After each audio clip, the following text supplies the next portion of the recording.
Reza Indragiri untuk yang kedua kalinya dan mungkin sudah sering kalinya mengeluarkan semacam pernyataan dan pendapat bahwa kehadiran seorang Gibran itu berpotensi tidak layak menjadi bagian dari satu kabinet yang hebat untuk pemerintahan Prabowo Subianto. Pernyataan kontroversi ini dia sampaikan dalam salah satu channel, yaitu di Christian Grace Media. Jadi Bang Reza ini menganggap bahwa kalau ingin Prabowo atau pemerintahan yang dikelola oleh Prabowo Subianto sebagai seorang presiden mendapatkan idealitas kepemimpinan yang terbaik, maka Gibran harus disingkirkan. Kita bahas.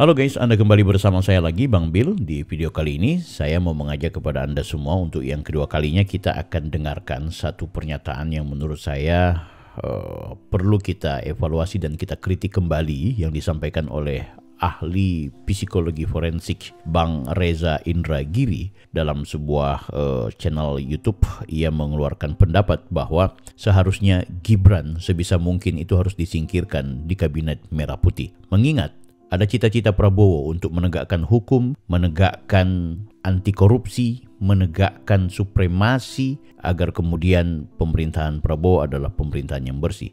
Namun menurut Reza, bahwa ada situasi dan kondisi di mana kehadiran Gibran Rakabuming Raka yang tercipta oleh pola nepotisme, yang tercipta oleh keadaan yang korup seperti yang dituduhkan selama ini, adalah potret bahwa Gibran dan juga kerabatnya, terutama orang tuanya, merupakan bagian dari figur-figur yang sudah mencederai demokrasi kita. Luar biasa pernyataan ini. Tapi untuk lebih sempurna, saya ingin mengajak kepada kita semua untuk ayo kita dengarkan bersama dulu. Ada retorika yang menurut saya perlu kita evaluasi dan kita kritik dari Bang Reza ini. Langsung saja guys, setelah itu kita bahas. Andaikan saya menjadi responden dalam survei yang dilakukan oleh Litbang Kompas, apa boleh buat? Saya akan menjadi responden yang mengatakan saya tidak puas dengan kinerja 100 hari pemerintahan Prabowo Subianto. 100 hari pemerintahan sebetulnya agak prematur ya. Kalau kemudian masyarakat atau responden langsung dicek seberapa jauh mereka puas dengan performa pemerintahan ini. Tapi apapun itu, secara tulus, dengan sepenuh hati saya ingin katakan selamat untuk pemerintahan Presiden Prabowo Subianto yang mengacu hasil survei Litbang Kompas mencapai tingkat kepuasan yang sangat positif di hati sanubari masyarakat luas. Namun kalau saya boleh jujur, ada satu area yang menurut saya paling rawan. Area inilah yang boleh jadi akan menentukan rubuh tegaknya, maju mundurnya, putih hitamnya, gelap terangnya pemerintahan Prabowo hingga 5 tahun ke depan. Area yang sensitif ini berkaitan dengan Asta Cita nomor 7. Saya sesungguhnya sedang berbicara tentang keberadaan wakil presiden. Wakil Presiden Gibran Rakabuming Raka. Sebagaimana sudah sangat sering diulas oleh para akademisi dan pengamat, pemunculan Gibran dalam jagat politik nasional sebagai kandidat wakil presiden tahun lalu tak lebih tak kurang seolah menunggangi hukum, memanfaatkan keberadaan relasi kekeluargaan antara calon presiden dengan hakim di Mahkamah Konstitusi, yang kemudian dikenal oleh publik sebagai skandal Paman Usman, dengan memastikan bahwa intervensi politik terhadap hukum, penyalahgunaan hukum untuk kekuasaan bisa disingkirkan sejauh-jauhnya. Dan sudah barang tentu, sosok yang merepresentasikan penyalahgunaan hukum untuk kepentingan politik itu harus dipaksa meninggalkan istana. Untuk misi besar, bahkan saya anggap sebagai misi suci ini, saya sepenuhnya berada di belakang Anda, Pak Prabowo. Oke guys, saya nggak mau panjang lebar ya. Kalau Anda mau nonton langsung saja ke Christian Grace Media. Ini semacam kanal YouTube yang mengangkat beberapa tema-tema atau informasi publik terkait politik, ekonomi, sosial, Dan narasumbernya, hostnya juga tidak 1-2 orang, cukup banyak. Kita ingin diskusikan soal begini. Bang Reza ini, dan tentu dengan kroni-kroninya, sekali lagi lucu menurut saya. Semacam menaruh harapan besar kepada Pak Presiden Prabowo, bahkan bisa dikategorikan memberikan dukungan kepada Pak Prabowo, memberikan apresiasi dan mensupport ya. Tapi dengan catatan, selama keberadaan Gibran ini kemudian tidak evaluasi, diperbaiki. Bahkan sih bahasa kasarnya, selama Gibran masih menjadi wakil presidennya Pak Prabowo, maka Prabowo itu sesungguhnya belum bisa menegakkan supremasi hukum. Mengingat ya, ini menarik nih, bahwa skandal Paman dan juga Paman Usman ya, yang kita tahu adalah Ketua Mahkamah Konstitusi yang menggolkan Gibran. Di video saya sebelumnya sudah saya bahas soal ini. Tapi menurutku paradoks ini. Dukung Prabowo tapi tidak dukung Gibran. Mereka-mereka ini seolah-olah lupa bahwa eksistensi Gibran terpilih menjadi wakil presiden. Manusia pertama yang berharap dia menjadi wakil presiden itu adalah Prabowo. Kalau Anda nggak percaya, Anda bisa bertanya ke Bahlil, Anda bertanya kepada Anies Mata. Ada beberapa pernyataan-pernyataan dari mereka yang itu mereka ungkapkan di ruang publik. Bahwa Jokowi sesungguhnya merasa Gibran memang belum pantas. Gibran masih anak-anak kan gitu. Nah, justru dorongan untuk kemudian menjadikan Gibran sebagai calon wakil presiden Prabowo adalah Prabowo itu sendiri. Kenapa Prabowo menginginkan Gibran? Ya pertama adalah Prabowo membutuhkan Gibran karena secara politis dia butuh Jokowi. Itu satu hal loh yang harus jangan dilupakan. Ingat ya, Jokowi waktu itu masih belum memberikan pernyataan atau ketegasan sikap mendukung siapa, ya kan? Kenapa? Karena memang di sana ada Ganjar yang notabene-nya diusung oleh PDIP.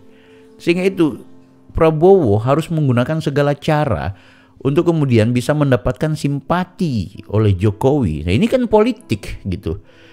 Jadi kan gitu. Nah, yang kedua adalah kenapa Prabowo butuh Gibran?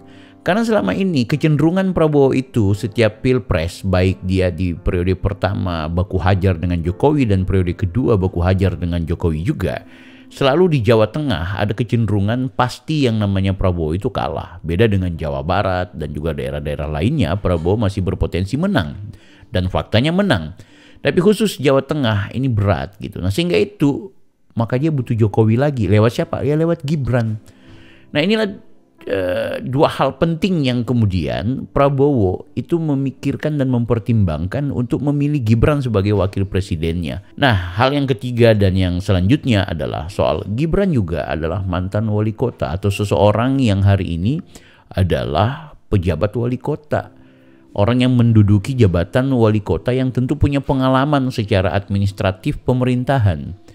Nah, yang keempat adalah Gibran tentu adalah anak muda yang kita ketahui bersama. Prabowo menilai unsur kepemudaan itu penting mengingat pemula atau pemilih yang generasi Z, generasi milenial itu jauh lebih dominan pada pemilu 2024. Maka menjadikan Mas Gibran sebagai pasangan beliau di wakil presiden pada pemilu 2024 kemarin itu adalah pilihan terbaik oleh Prabowo.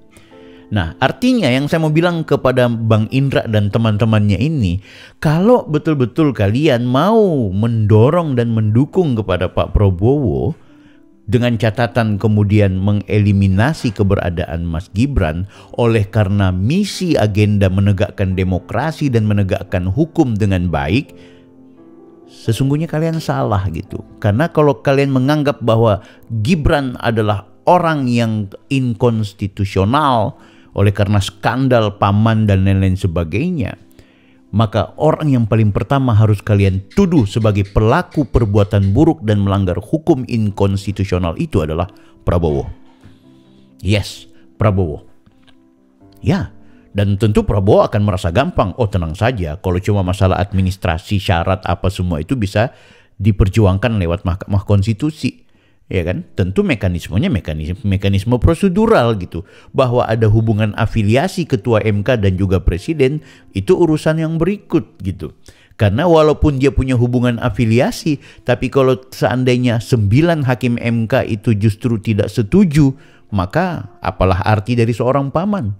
katakanlah 9 MK, hakim MK semuanya juga rata-rata setuju bahwa menggolkan apa yang menjadi permohonan dari pemohon terkait judicial review yang berkaitan dengan usia calon presiden dan wakil presiden, maka pertanyaannya apakah bisa lolos dari pilihan rakyat?